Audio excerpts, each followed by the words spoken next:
ദൈവത്തിന് മഹത്വം. ഇന്ന് 141 ദിവസം നാം വായിക്കുന്നത് സംഖ്യാപുസ്തകം 24 അധ്യായം, സദൃശ്യവാക്യങ്ങൾ 8 അധ്യായവും 1 കൊരിന്ത്യർ 8 അധ്യായവുമാണ്. സംഖ്യാപുസ്തകം 24 അധ്യായം. ഇസ്രായേലിനെ അനുഗ്രഹിക്കുന്നത് യഹോവയ്ക്ക് പ്രസാദമെന്ന് ബിലെയാം കണ്ടപ്പോൾ അവൻ മുമ്പിലത്തെ പോലെ ലക്ഷണം നോക്കുവാൻ പോകാതെ മരുഭൂമിക്ക് നേരെ മുഖം തിരിച്ചു. ബിലെയാം തല ഉയർത്തി ഇസ്രായേൽ ഗോത്രം ഗോത്രമായി പാർക്കുന്നത് കണ്ടു. ദൈവത്തിന്റെ ആത്മാവ് അവന്റെ മേൽ വന്നു. അവൻ സുഭാഷിതം ചൊല്ലിത്തുടങ്ങിയത് ബെയോരിന്റെ മകനായ ബിലെയാം പറയുന്നു. കണ്ണടച്ചിരിക്കുന്ന പുരുഷൻ പറയുന്നു, ദൈവത്തിന്റെ അരുളപ്പാട് കേൾക്കുന്നവൻ, സർവശക്തന്റെ ദർശനം ദർശിക്കുന്നവൻ, വീഴുമ്പോൾ കണ്ണ് തുറന്നിരിക്കുന്നവൻ പറയുന്നത്, യാക്കോബേ നിന്റെ കൂടാരങ്ങൾ, ഇസ്രായേലെ നിന്റെ നിവാസങ്ങൾ എത്ര മനോഹരം! താഴ്വര പോലെ അവ പരന്നിരിക്കുന്നു, നദീതീരത്തെ ഉദ്യാനങ്ങൾ പോലെ, യഹോവ നട്ടിരിക്കുന്ന ചന്ദന വൃക്ഷങ്ങൾ പോലെ, ജലാന്തികയുള്ള ദേവദാരുക്കൾ പോലെ തന്നെ. അവന്റെ തൊട്ടികളിൽ നിന്ന് വെള്ളമൊഴുകുന്നു, അവന്റെ വിത്തിന് വെള്ളം ധാരാളം. അവന്റെ അരജൻ ആകാകിലും ശ്രേഷ്ഠൻ, അവന്റെ രാജ്യത്വം ഉന്നതം തന്നെ. ദൈവം അവനെ മരുഭൂമിയിൽ നിന്ന് കൊണ്ടുവരുന്നു. കാട്ടുപോത്തിന് തുല്യമായ ബലം അവനുണ്ട്. ശത്രുജാതികളെ അവൻ തിന്നുകളയുന്നു, അവരുടെ അസ്ഥികളെ അവൻ തകർക്കുന്നു. അസ്ത്രമെയ്ത് അവരെ തുളയ്ക്കുന്നു. അവൻ സിംഹം പോലെ പതുങ്ങിക്കിടക്കുന്നു, ഒരു സിംഹിണി കണക്കെ തന്നെ. ആർ അവനെ ഉണർത്തും? നിന്നെ അനുഗ്രഹിക്കുന്നവൻ അനുഗ്രഹിക്കപ്പെട്ടവൻ, നിന്നെ ശപിക്കുന്നവൻ ശപിക്കപ്പെട്ടവൻ. അപ്പോൾ ബാലാക്കിന്റെ കോപം ബിലെയാമിന്റെ നേരെ ജ്വലിച്ചു. അവൻ കൈഞെരിച്ച് ബിലെയാമിനോട്, എന്റെ ശത്രുക്കളെ ശപിപ്പാൻ ഞാൻ നിന്നെ വിളിപ്പിച്ചു, നീയോ അവരെ ഈ 3 പ്രാവശ്യം ആശീർവദിക്കുക അത്രേ ചെയ്തിരിക്കുന്നു. ഇപ്പോൾ നിന്റെ സ്ഥലത്തേക്ക് ഓടിപ്പോക, നിന്നെ ഏറ്റവും ബഹുമാനിപ്പാൻ ഞാൻ വിചാരിച്ചിരുന്നു, എന്നാൽ യഹോവ നിനക്ക് ബഹുമാനം മുടക്കിയിരിക്കുന്നു എന്ന് പറഞ്ഞു. അതിന് ബിലെയാം ബാലാക്കിനോട് പറഞ്ഞത്, ബാലാക്ക് തന്റെ ഗൃഹം നിറച്ചു വെള്ളിയും പൊന്നും തന്നാലും യഹോവയുടെ കൽപ്പന ലംഘിച്ച് ഗുണമെങ്കിലും ദോഷമെങ്കിലും സ്വമേധയായി ചെയ്യുവാൻ എനിക്ക് കഴിയുന്നതല്ല. യഹോവ അരുളി ചെയ്തത് മാത്രമേ ഞാൻ പറയുകയുള്ളൂ എന്ന് എന്റെ അടുക്കൽ നീ അയച്ച ദൂതന്മാരോട് ഞാൻ പറഞ്ഞില്ലയോ? ഇപ്പോൾ ഇതാ ഞാൻ എന്റെ ജനത്തിന്റെ അടുക്കലേക്ക് പോകുന്നു. വരിക, ഭാവി കാലത്ത് ഈ ജനം നിന്റെ ജനത്തോട് എന്ത് ചെയ്യുമെന്ന് ഞാൻ നിന്നെ അറിയിക്കാം. പിന്നെ അവൻ സുഭാഷിതം ചൊല്ലിത്തുടങ്ങിയതെന്തെന്നാൽ, ബെയോരിന്റെ മകൻ ബിലെയാം പറയുന്നു, കണ്ണടച്ചിരിക്കുന്ന പുരുഷൻ പറയുന്നു, ദൈവത്തിന്റെ അരുളപ്പാട് കേൾക്കുന്നവൻ, അത്യുന്നതന്റെ പരിജ്ഞാനം പ്രാപിച്ചവൻ, സർവശക്തന്റെ ദർശനം ദർശിക്കുന്നവൻ, വീഴുമ്പോൾ കണ്ണ് തുറന്നിരിക്കുന്നവൻ പറയുന്നത്, ഞാൻ അവനെ കാണും, ഇപ്പോൾ അല്ലതാനും, ഞാൻ അവനെ ദർശിക്കും, അടുത്തല്ലതാനും. യാക്കോബിൽ നിന്ന് ഒരു നക്ഷത്രം ഉദിക്കും, ഇസ്രായേലിൽ നിന്ന് ഒരു ചെങ്കോൽ ഉയരും. അത് മോവാബിന്റെ പാർശ്വങ്ങളെയെല്ലാം തകർക്കുകയും തുമുലപുത്രന്മാരെ ഒക്കെയും സംഹരിക്കുകയും ചെയ്യും. ഏദോം ഒരു അധീന ദേശമാകും, ശത്രുവായ സെയീരും അധീന ദേശമാകും. ഇസ്രായേലോ വീര്യം പ്രവർത്തിക്കും, യാക്കോബിൽ നിന്ന് ഒരുത്തൻ ഭരിക്കും. ഒഴിഞ്ഞു പോയവരെ അവൻ നഗരത്തിൽ നിന്ന് നശിപ്പിക്കും. അവൻ അമാലേക്കിനെ നോക്കി സുഭാഷിതം ചൊല്ലിയത്, അമാലേക്ക് ജാതികളിൽ മുമ്പൻ, അവന്റെ അവസാനമോ നാശമത്രേ. അവൻ കേന്യരെ നോക്കി സുഭാഷിതം ചൊല്ലിയത്, നിന്റെ നിവാസം ഉറപ്പുള്ളത്, നിന്റെ കൂട് പാറയിൽ വെച്ചിരിക്കുന്നു. എങ്കിലും കേന്യന് നിർമൂലനാശം ഭവിക്കും. അശൂർ നിന്നെ പിടിച്ചുകൊണ്ടു പോകുവാൻ ഇനി എത്ര? പിന്നെ അവൻ ഈ സുഭാഷിതം ചൊല്ലിയത്, ഹാ ദൈവം, ഇത് നിവർത്തിക്കുമ്പോൾ ആർ ജീവിച്ചിരിക്കും? കിത്തീം തീരത്ത് നിന്ന് കപ്പലുകൾ വരും, അവ അശൂരിനെ താഴ്ത്തും, ഏബരിനെയും താഴ്ത്തും, അവനും നിർമൂലനാശം ഭവിക്കും. അതിന്റെ ശേഷം ബിലെയാം പുറപ്പെട്ട് തന്റെ സ്ഥലത്തേക്ക് മടങ്ങിപ്പോയി, ബാലാക്കും തന്റെ വഴിക്ക് പോയി. സദൃശ്യവാക്യങ്ങൾ 8 അധ്യായം. ജ്ഞാനമായവൾ വിളിച്ചു പറയുന്നില്ലയോ? ബുദ്ധിയായവൾ തന്റെ സ്വരം കേൾപ്പിക്കുന്നില്ലയോ? അവൾ വഴിയരികെ മേടുകളുടെ മുകളിൽ പാതകൾ കൂടുന്നിടത്ത് നിൽക്കുന്നു. അവൾ പടിവാതിലുകളുടെ അരികത്തും പട്ടണവാതിൽക്കലും ഗോപുരദ്വാരത്തിങ്കിലും ഘോഷിക്കുന്നത്, പുരുഷന്മാരെ ഞാൻ നിങ്ങളോട് വിളിച്ചു പറയുന്നു, എന്റെ സ്വരം മനുഷ്യപുത്രന്മാരുടെ അടുക്കിലേക്ക് വരുന്നു.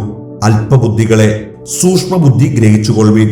മൂഢന്മാരെ വിവേകഹൃദയന്മാരാകുവിൻ. കേൾപ്പീൻ, ഞാൻ ഉത്കൃഷ്ടമായത് സംസാരിക്കും. എന്റെ അധരങ്ങളെ തുറക്കുന്നത് നേരിന് ആയിരിക്കും. എന്റെ വായ് സത്യം സംസാരിക്കും. ദുഷ്ടത എന്റെ അധരങ്ങൾക്ക് അറപ്പാകുന്നു. എന്റെ വായിലെ മൊഴിയൊക്കെയും നീതിയാകുന്നു. അവയിൽ വക്രവും വികടവുമായത് ഒന്നുമില്ല. അവയെല്ലാം ബുദ്ധിമാന് തെളിവും പരിജ്ഞാനം ലഭിച്ചവർക്ക് നേരുമാകുന്നു. വെള്ളിയേക്കാൾ എന്റെ പ്രബോധനവും മേത്തരമായ പൊന്നിനേക്കാൾ പരിജ്ഞാനവും കൈക്കൊള്ളുവിൻ. ജ്ഞാനം മുത്തുകളേക്കാൾ നല്ലതാകുന്നു. മനോഹരമായതൊന്നും അതിന് തുല്യമാകയില്ല. ജ്ഞാനം എന്ന ഞാൻ സൂക്ഷ്മബുദ്ധിയെ എന്റെ പാർപ്പിടമാക്കുന്നു. പരിജ്ഞാനവും വകതിരിവും ഞാൻ കണ്ടുപിടിക്കുന്നു. യഹോവഭക്തി ദോഷത്തെ വെറുക്കുന്നതാകുന്നു. ഡംഭം, അഹങ്കാരം, ദുർമാർഗം, വക്രതയുള്ള വായ എന്നിവയെ ഞാൻ പകയ്ക്കുന്നു. ആലോചനയും പരിജ്ഞാനവും എനിക്കുള്ളത്.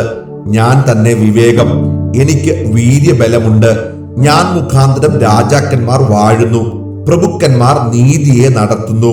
ഞാൻ മുഖാന്തരം അധിപതിമാരും പ്രധാനികളും ഭൂമിയിലെ ന്യായാധിപന്മാരൊക്കെയും ആധിപത്യം നടത്തുന്നു. എന്നെ സ്നേഹിക്കുന്നവരെ ഞാൻ സ്നേഹിക്കുന്നു. എന്നെ ജാഗ്രതയോടെ അന്വേഷിക്കുന്നവർ എന്നെ കണ്ടെത്തും. എന്റെ പക്കൽ ധനവും മാനവും പുരാതന സമ്പത്തും നീതിയും ഉണ്ട്. എന്റെ ഫലം പൊന്നിലും തങ്കത്തിലും എന്റെ ആദായം മേത്തരമായ വെള്ളിയിലും നല്ലത്. എന്നെ സ്നേഹിക്കുന്നവർക്ക് വസ്തുവക അവകാശമാക്കി കൊടുക്കുകയും അവരുടെ ഭണ്ഡാരങ്ങളെ നിറയ്ക്കുകയും ചെയ്യേണ്ടതിന് ഞാൻ നീതിയുടെ മാർഗത്തിലും ന്യായത്തിന്റെ പാതകളിലും നടക്കുന്നു. യഹോവ പണ്ടുപണ്ടേ തന്റെ വഴിയുടെ ആരംഭമായി തന്റെ പ്രവർത്തികളുടെ ആദ്യമായി എന്നെ ഉളവാക്കി. ഞാൻ പുരാതനമേ ആദിയിൽ തന്നെ ഭൂമിയുടെ ഉൽപ്പത്തിക്ക് മുമ്പേ നിയമിക്കപ്പെട്ടിരിക്കുന്നു. ആഴങ്ങളില്ലാതിരുന്നപ്പോൾ ഞാൻ ജനിച്ചിരിക്കുന്നു. വെള്ളം നിറഞ്ഞ ഉറവകളില്ലാതിരുന്നപ്പോൾ തന്നെ പർവ്വതങ്ങളെ സ്ഥാപിച്ചതിനു മുമ്പേയും കുന്നുകൾക്ക് മുമ്പേയും ഞാൻ ജനിച്ചിരിക്കുന്നു. അവൻ ഭൂമിയെയും വയലുകളെയും ഭൂതലത്തിന്റെ പൊടിയുടെ തുകയെയും ഉണ്ടാക്കിയിട്ടില്ലാത്ത സമയത്ത് തന്നെ അവൻ ആകാശത്തെ ഉറപ്പിച്ചപ്പോൾ ഞാൻ അവിടെ ഉണ്ടായിരുന്നു.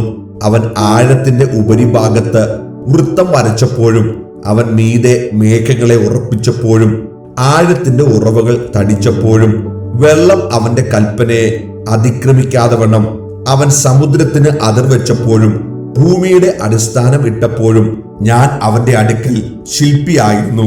ഇടവിടാതെ അവന്റെ മുമ്പിൽ വിനോദിച്ചുകൊണ്ട് ദിനം പ്രതി അവന്റെ പ്രമോദമായിരുന്നു. അവന്റെ ഭൂതലത്തിൽ ഞാൻ വിനോദിച്ചു കൊണ്ടിരുന്നു. എന്റെ പ്രമോദം മനുഷ്യപുത്രന്മാരോടു കൂടെ ആയിരുന്നു. ആകയാൽ മക്കളെ, എന്റെ വാക്ക് കേട്ടുകൊള്ളുവിൻ. എന്റെ വഴികളെ പ്രമാണിക്കുന്നവർ ഭാഗ്യവാന്മാർ. പ്രബോധനം കേട്ട് ബുദ്ധിമാന്മാരായിരിപ്പിൻ. അതിനെ ത്യജിച്ചു കളയരുത്. ദിനം പ്രതി എന്റെ പടിവാതിക്കൽ ജാഗരിച്ചും എന്റെ വാതിൽ കട്ടളക്കൽ കാത്തുകൊണ്ട് എന്റെ വാക്ക് കേട്ടനുസരിക്കുന്ന മനുഷ്യൻ ഭാഗ്യവാൻ. എന്നെ കണ്ടെത്തുന്നവൻ ജീവനെ കണ്ടെത്തുന്നു. അവൻ യഹോവയുടെ കടാക്ഷം പ്രാപിക്കുന്നു. എന്നോട് പിഴയ്ക്കുന്നവനോ തനിക്ക് പ്രാണഹാനി വരുത്തുന്നു. എന്നെ ദ്വേഷിക്കുന്നവരൊക്കെയും മരണത്തെ ഇച്ഛിക്കുന്നു. 1 കൊരിന്ത്യർ 8-ാം അധ്യായം. വിഗ്രഹാർപ്പിതങ്ങളുടെ കാര്യം പറഞ്ഞാലോ, നമുക്കെല്ലാവർക്കും അറിവുണ്ട് എന്ന് നമുക്ക് അറിയാം. അറിവ് ചീർപ്പിക്കുന്നു. സ്നേഹമോ ആത്മീയ വർധന വരുത്തുന്നു. താൻ വല്ലതും അറിയുന്നുവെന്ന് ഒരുത്തന് തോന്നുന്നുവെങ്കിൽ അറിയേണ്ടതുപോലെ അവൻ ഇന്നുവരെ ഒന്നും അറിഞ്ഞിട്ടില്ല. ഒരുത്തൻ ദൈവത്തെ സ്നേഹിക്കുന്നുവെങ്കിലോ അവനെ ദൈവം അറിഞ്ഞിരിക്കുന്നു. വിഗ്രഹാർപ്പിതങ്ങളെ തിന്നുന്നതിനെ കുറിച്ചോ ലോകത്തിൽ വിഗ്രഹം ഏതുമില്ല എന്നും ഏകദൈവമല്ലാതെ ദൈവമില്ല എന്നും നാം അറിയുന്നു. പല ദേവന്മാരും പല കർത്താക്കന്മാരും ഉണ്ട് എന്ന് പറയുന്നുവല്ലോ. എന്നാൽ ആകാശത്തിലോ ഭൂമിയിലോ ദേവന്മാർ എന്നു പേരുള്ളവർ ഉണ്ടെന്നു വരികിലും പിതാവായ ഏകദൈവമേ നമുക്കുള്ളൂ. അവൻ സകലത്തിനും കാരണഭൂതനും നാം അവനായി ജീവിക്കേണ്ടതുമാകുന്നു. യേശു ക്രിസ്തു എന്ന ഏക കർത്താവും നമുക്കുണ്ട്. അവൻ മുഖാന്തരം സകലവും അവൻ മുഖാന്തരം നാമുമാകുന്നു.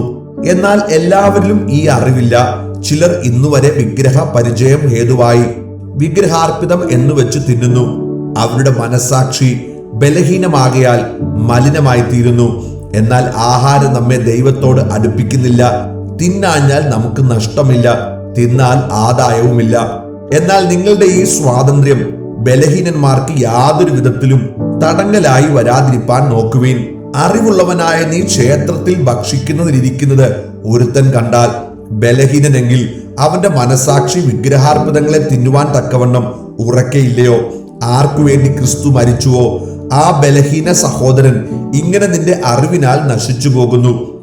ഇങ്ങനെ സഹോദരന്മാരുടെ നേരെ പാപം ചെയ്ത് അവരുടെ ബലഹീന മനസാക്ഷിയെ ദണ്ഡിപ്പിക്കുമ്പോൾ നിങ്ങൾ ക്രിസ്തുവിനോട് പാപം ചെയ്യുന്നു. ആകയാൽ ആഹാരം എന്റെ സഹോദരന് ഇടർച്ചയായി തീരുമെങ്കിൽ എന്റെ സഹോദരന് ഇടർച്ച വരുത്താതിരിക്കേണ്ടതിന് ഞാൻ ഒരു നാളും മാംസം തിന്നുകയില്ല.